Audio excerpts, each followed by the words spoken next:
Speaking out against my abuser ruined my life, and I'd like to talk to you about it. I'm going to be reading something I wrote. It's not particularly well written, but I just needed to collect my thoughts. Whether you know who I am or not, I ask you to please listen to my story. If you do recognize me, then you haven't heard from me in a couple of years, and that's because I was effectively run off the internet. You also may have heard that I admitted to lying or that it was proven that I lied. Neither are true. Speaking out against my abuser ruined my life. Here's how we got to that point. During the Me Too movement, I chose to speak out against a former friend who had essayed me. I was young, naive, and could never imagine how this would end up affecting my life. I believed that as long as I told the truth, things would turn out alright. I was very wrong. After my initial statement, describing in detail what happened, my abuser issued a statement in response. She used the sentence, "She never said no to what we chose to do together." While I did say no, in many different ways, the sentence was actually quite validating for me to hear. She clearly didn't understand how consent works, and she admitted that something took place between us. I wish it ended there. I made the mistake of doing an interview with Daily Mail. While being interviewed, they asked for more specific details, like when the incident took place. It'd been around 2 years prior, so I didn't remember the exact date. What I did remember was a picture I took the next day. I went back in my camera roll, found the picture, and told them the day of the incident was the day before. Unfortunately, I was wrong. The picture in my camera roll appeared multiple times. I can't explain why. When the interview came out, her fans went back in her posts to that date to find that we were in different states. If you've never heard my story before, you might at this point wonder, why would that matter? She admitted something between you took place in her statement. I agree, and this is just one of the parts that drives me crazy. After this discovery, she released a second statement, in which she thanks her fans for researching the timeline and analyzing past Instagram posts which reveal my false statements. Unfortunately, this was enough for 99% of her fans to take what she said as truth and deem me a liar. The complete contradiction of her statements meant nothing. The events after this are so much and so overwhelming it's hard for me to recount. She ended up releasing essentially a diss track about me, with lyrics perpetuating the idea that I lied about all of this for fame. I was a small musician at the time, and after speaking out, gained tens of thousands of followers. While there were some supporters, the majority of the followers were people who actively hated me.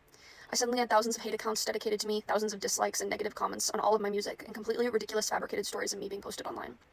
I really hoped it would die out and people who liked me would stick around and I'd be able to move on with my career, but it never died.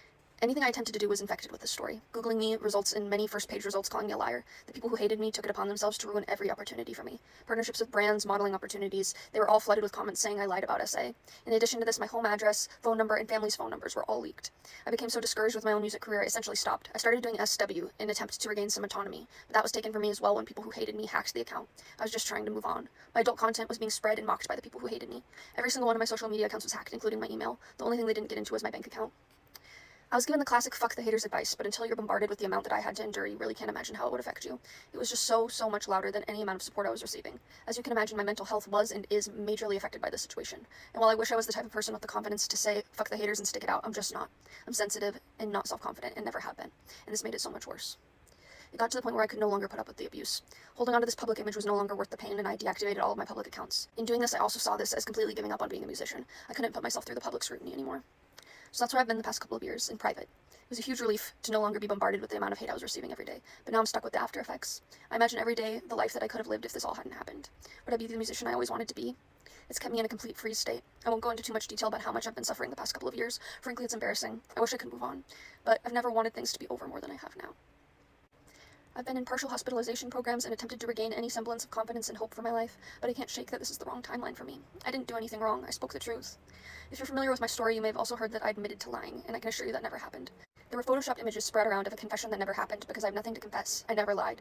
You may have also heard that I accused other celebrities of this, which I can promise you never happened either. There's so many other terrible things that people have made up about me that I'm not going to dissect and defend right now, but I was successfully gaslit into thinking I was a bad person who deserved this. I'm so scared to speak out about this again. There's a high possibility that I won't receive any support from this, and people who hate me will target me again, and I go back into hiding. I ask that if you are someone who is under the impression that I lied about this, to please hear me out.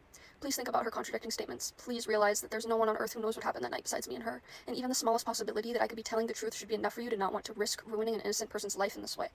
I'm completely exhausted from begging people to believe me for years now. I'm not sure what I'm hoping will come from this. It's gotten to be quite humiliating to beg people to care. But if you haven't heard my story before, thank you for hearing me, and I could really use your help in rewriting the false narrative of who I am and what happened to me.